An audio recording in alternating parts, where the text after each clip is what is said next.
Hello दोस्तों, हमारे YouTube channel में आपका स्वागत है। शिक्षा विभाग से जुड़ी हुई कोई भी जानकारी होती है तो हम आप तक सबसे पहले पहुंचाने का प्रयास करते हैं। जैसा कि आप सभी को मालूम है कि जैसे कि शिक्षा मंत्री जी ने कहा है, ये हमने आपको पिछली वीडियो में भी बताया है। बाकी अब इस चीज़ का तोड़ निकालने का समय है, क्योंकि मान लीजिए अगर ऐसा होता है तो बहुत सारे कैंडिडेट के साथ गलत होगा, क्योंकि एससी, एसटी, ओबीसी सभी वर्ग के अभ्यर्थी आंदोलन से लगातार जुड़े रहे हैं और सभी ने बराबर ही मेहनत की है। दूसरी बात, जब भर्ती निकाली गई है, सभी के लिए निकाली गई, तो पद वृद्धि भी सभी के लिए होना चाहिए। तो हमारा अगला कदम ये होना चाहिए कि हमें अपनी मांगों के साथ फिर से आंदोलन करना चाहिए। देखिए, अदालत के थ्रू तो जो होगा सो होगा, लेकिन उसमें क्या है, बहुत समय लगेगा, लेकिन निर्णय आप लोगों के पक्ष में ही आएगा। बाकी जो हमारा, अगर मान लीजिए हमें कुछ जल्दी है तो हमें आंदोलन करते रहना चाहिए और उसके बाद हमें अपनी मांगों के साथ उतरना चाहिए। हमें किस प्रकार की मांगों को रखना चाहिए कि सभी विषयों में, देखिए फिर क्या होगा, कभी ऐसा पता लगे अचानक से कि जब पद वृद्धि होने का टाइम आए और शिक्षा मंत्री जी बोल दें कि आपने तो कोई विषय बताया, कुछ नहीं बताया, तो ऐसा नहीं होना चाहिए।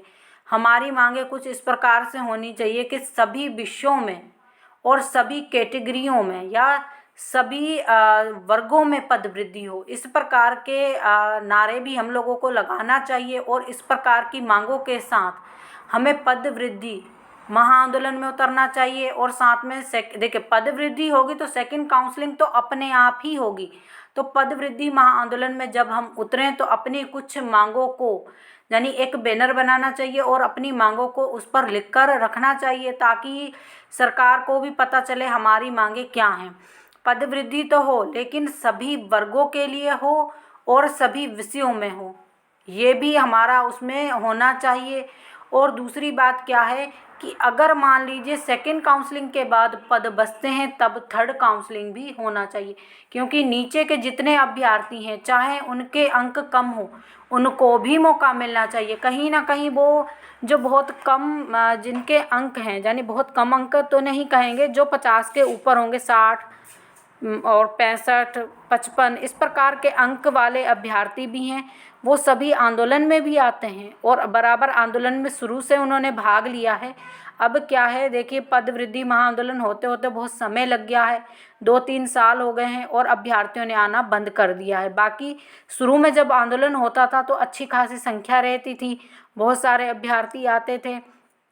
तो हमें कुछ मांगों को रखना चाहिए, जैसे कि अगर मान लीजिए एसटी के पद हैं तो एसटी के पूरे पद भरे जाने चाहिए, क्योंकि देखिए एसटी के लोग अगर नंबर कम भी ला रहे हैं तो ये यहाँ पर क्या करते हैं, एसटी वाले लोगों के साथ, जैसे आप लोग बोलते हैं ना कि एसटी के इतने पद खाली हैं, तो देखिए ये कभी भी काउंसलिंग करवाते हैं। जैसे मान लीजिए एसटी वाले अभ्यर्थी, जैसे जर्नल वाला 80 से शुरू हो रहा है, तो एससी वाले के नंबर कम आए, वो उसके 60 अंक है, तो उसकी लिस्ट 60 से शुरू होना चाहिए। ये क्या बोलते हैं कि अब वो 60 वाला नीचे जाएगा, तो इससे नीचे वाला अब वो कहाँ पे पहुँचेगा, 40 तक पहुँचेगा, 50 तक पहुँचेगा। लेकिन ये क्या बोलते हैं कि इनके भी अच्छे खासे नंबर हो, तभी हम इनको काउंसलिंग में लेंगे, और इन लोगों के अच्छे खासे यहाँ पर नंबर नहीं आ पाते। जबकि जो जर्नल वाला होगा उसके आप देखिए 95 से शुरू होता है वो, और कम से कम 85, 60, मतलब 70 से 75 से ऊपर वालों को ये काउंसलिंग में लेते हैं।